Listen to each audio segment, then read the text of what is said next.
Assalamualaikum warahmatullahi wabarakatuh. Waalaikumsalam warahmatullahi wabarakatuh.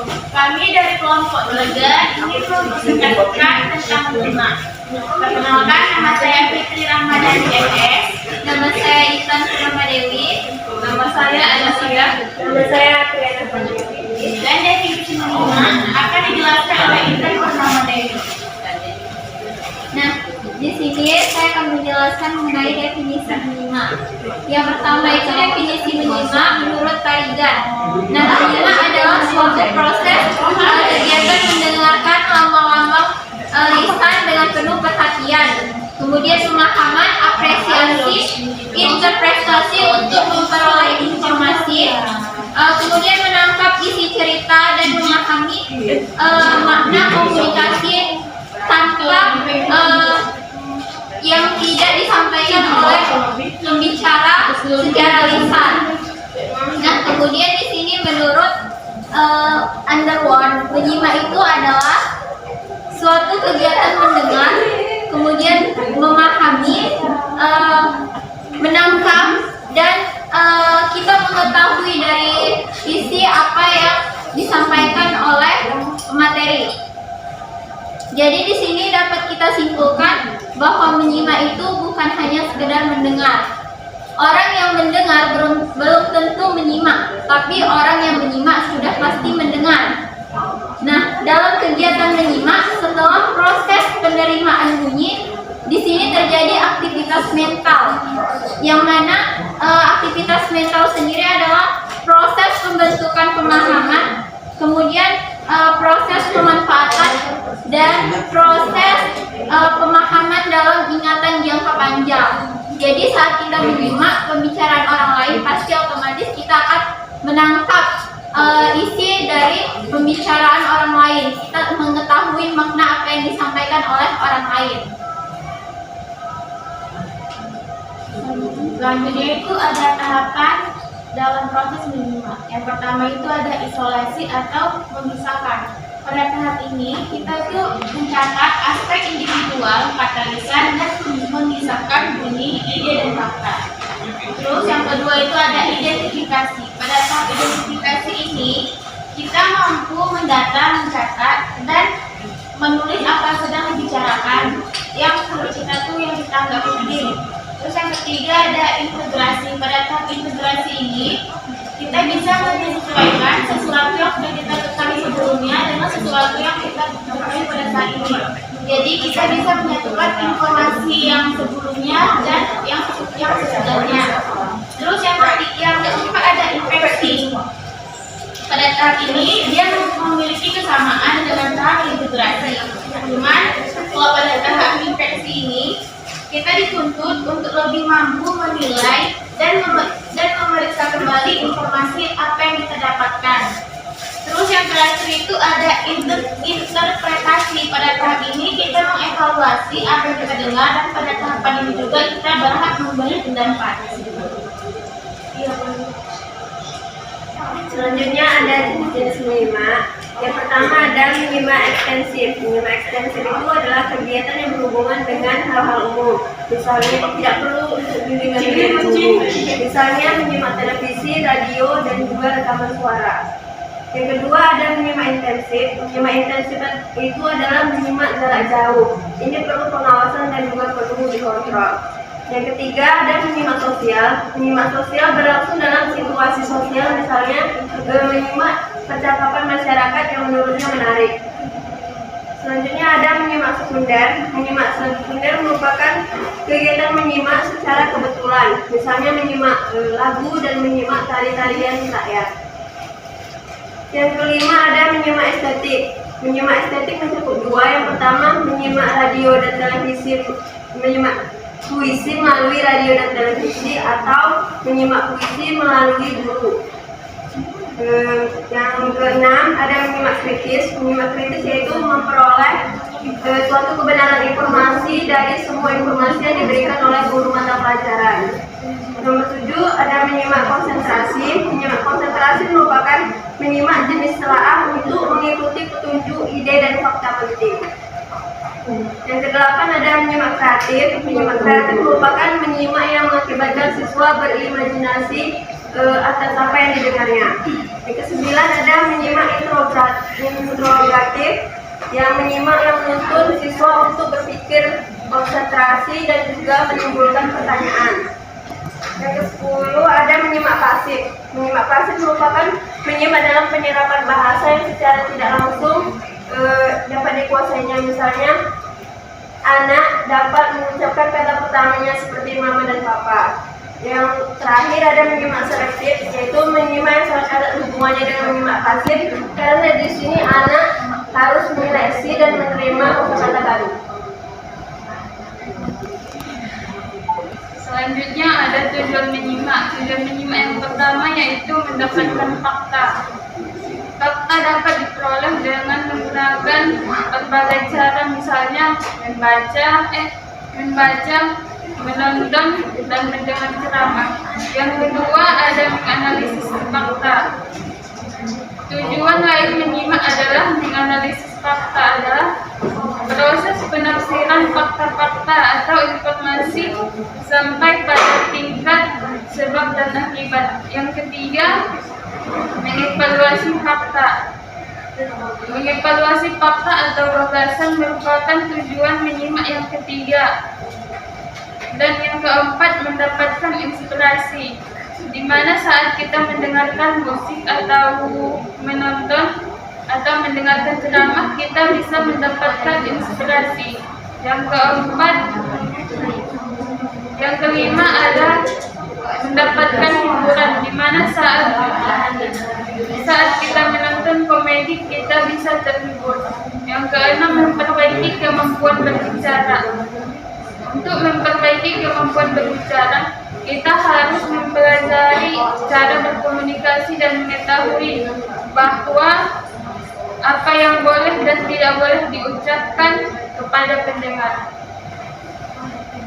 Nah, selanjutnya di sini saya akan menyampaikan cara meningkatkan menyimak pada siswa SD. Nah, menurut web dalam Tarigan 2008, cara meningkatkan keterampilan menyimak itu ada 9. Yang pertama, kita harus mengetahui maksud pembicaraan. Yang kedua, kita menghindari tergesa-gesa dalam pengucapan. Dan yang ketiga itu memahami maksud sendiri. Yang keempat, memperhatikan perbedaan pemakaian bahasa. Nah, yang kelima itu menyadari prasangka sendiri. Yang keenam, memahami prasangka pembicara. Kita memahami apa maksud dari si pembicara tersebut. Kemudian yang ketujuh, memeriksa fakta-fakta pembicara. Yang kedelapan, menyimak pembicara sampai selesai. Jadi apa yang diucapkan oleh pembicara kita harus mendengarkannya sampai dia selesai berbicara. Yang kesembilan, memanfaatkan waktu menyimak sebaik-baiknya. Nah, dalam hal ini, hal yang harus kita lakukan sebagai seorang guru, kita harus mempersiapkan sebuah media dalam membantu siswa dalam menyimak. Otomatis saat kita ingin siswa tersebut menyimak apa yang kita sampaikan, kita harus menarik perhatian siswa tersebut terlebih dahulu, sehingga siswa dapat mendengarkan apa yang kita sampaikan. Di sini kami nanti akan menyampaikan cara penggunaan media yang kami buat. Kami di sini meningkatkan keterampilan menyimak menggunakan media dongeng.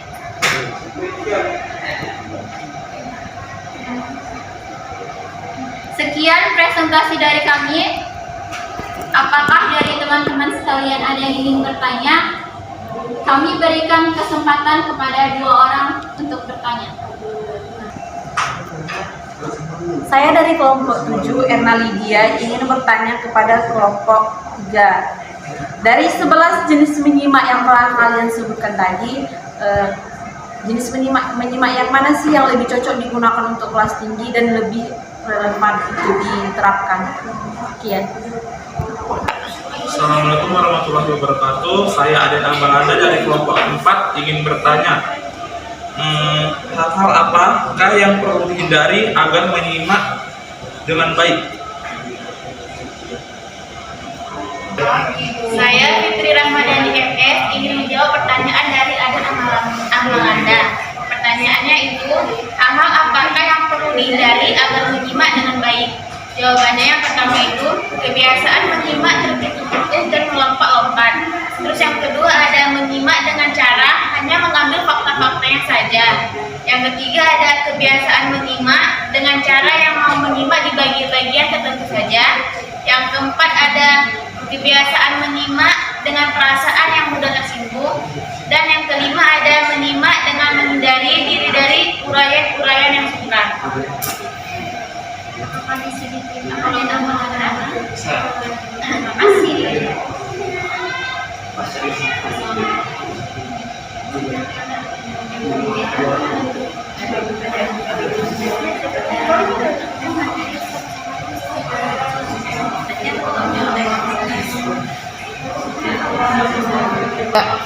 Saya Priana Febrianti akan menjawab pertanyaan dari Eva Lydia. Yang pertanyaannya dari jenis menyimak yang mana yang lebih cocok di kelas tinggi dan dapat diterapkan. Menurut saya yang paling cocok diterapkan adalah menyimak konsentrasi, karena di sini siswa dapat menentukan urutan ide, mendapat fakta penting dan juga mendapat sebab akibat dari menyimak tersebut. Nah, di sini saya akan menambahkan dari menyimak konsentrasi ini karena sekarang banyak kita ketahui sulit sekali untuk membuat siswa itu lebih konsentrasi, fokus saat guru sedang menjelaskan di depan, menyimak dari apa yang dibicarakan oleh guru. Nah, makanya di sini menyimak konsentrasi adalah menyimak yang paling tepat untuk kita terapkan kepada siswa. Sekian, terima kasih. Apakah bisa diterima, Erna Lydia? Bisa, terima kasih atas jawabannya. Enggak. Nah, di sini kami akan menampilkan media presentasi kami, yaitu media meningkatkan menyimak dengan media dongeng. Nah, di sini kami mengambil dongeng tikus hitam dan tikus putih.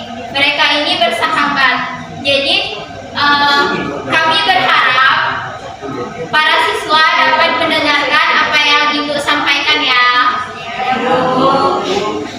Mendengarkan kemudian menyimak dari di sini kami akan melakukan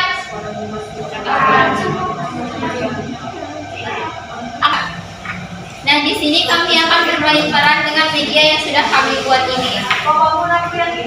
Judul dongengnya adalah tikus hitam dan tikus putih yang bersahabat. Tikus hitam dan tikus putih sudah bersahabat dengan kucing sejak kecil. Tapi kehidupan mereka berdua sangat berbeda. Tikus putih hidup di rumah yang sangat mewah, serba ada dengan makanan yang kecukupan. Sedangkan tikus hitam sendiri, tikus hitam tinggal di perkebunan. Dia tinggal di kebun. Suatu hari tikus putih berkunjung ke rumah tikus hitam.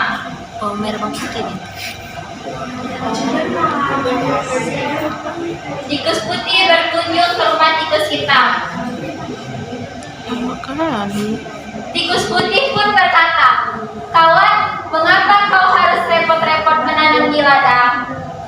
Lebih baik kau ikut ke tempatku. Di sana banyak makanan yang lezat, tanpa perlu repot-repot menanamnya." Kemudian mendengar hal itu, tikus hitam menjadi tergiur. Ia pun bersedia pindah ke rumah tikus putih. Ikutlah tikus hitam dengan tikus putih. Wah, nyaman sekali tinggal di tempatmu. Semua makananmu lezat, kasurmu juga sangat empuk. Sepertinya aku akan betah tinggal di sini, ucap tikus hitam. Tikus putih pun tersenyum bangga, lalu berkata, "Anggap saja rumah sendiri ya." Tikus hitam menikmati tempat tinggal barunya. Tetapi setelah beberapa hari tinggal di rumah tikus putih, tikus hitam mulai merasa tak nyaman. Ia baru tahu bahwa semua zat yang dapat tikus hitam adalah hasil dari mencuri makanan pemilik rumah. Itu sangatlah tidak baik. Belum lagi makanan yang diambil mereka harus berhadapan dengan seekor kucing yang sangat besar. Dan tikus hitam pun berpikir untuk kembali ke rumahnya. Kawan, aku ingin kembali ke rumahku, ucap tikus hitam. Loh, kenapa? Jawab tikus putih. Bukankah tempatku ini sangat nyaman? Tempatku ini memang sangat nyaman. Makanannya pun sangat lezat. Tetapi aku merasa lebih nyaman di rumah sendiri. Aku tak perlu mencuri untuk mendapatkan makanan. Belum lagi ada kucing besar yang memangsa kapan saja. Aku tak kuat jika berlama-lama di sini. Jelas tikus hitam. Kemudian tikus hitam pun pergi ke rumahnya. Mendengar perkataan tikus hitam, tikus putih pun merasa malu.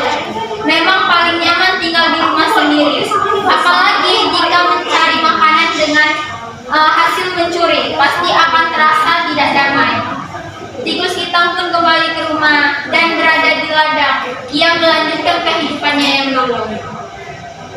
Sekian, terima kasih. Nah, dari dongeng yang diceritakan mengenai tikus putih dan tikus hitam, dari sini dapat kita ambil pesan moral dari cerita tersebut. Yang mana di sini pesan moralnya itu adalah anak-anak, ibu, bisakah kalian menyimpulkan dari makna yang telah ibu sampaikan mengenai cerita tikus putih dan tikus hitam? Ada kira-kira yang bisa menjawab? Ada, Bu. Apa yang terkandung dalam cerita tersebut? Yang bisa menjawab akan ibu kasih hadiah. Ada, Ibu. Weh, kalian anak-anaknya, weh. Mana orangnya? Siapa dari anak-anak ibu yang bisa menjawab dari pertanyaan ibu tadi? Saya dulu. Bisa di situ. Silakan Elsa Veronica. Pesan moralnya, Bu, carilah rezeki yang halal, bukan dengan cara mencuri. Itu, Bu. Iya, benar sekali. Bagus. Elsa Veronica. Terima kasih.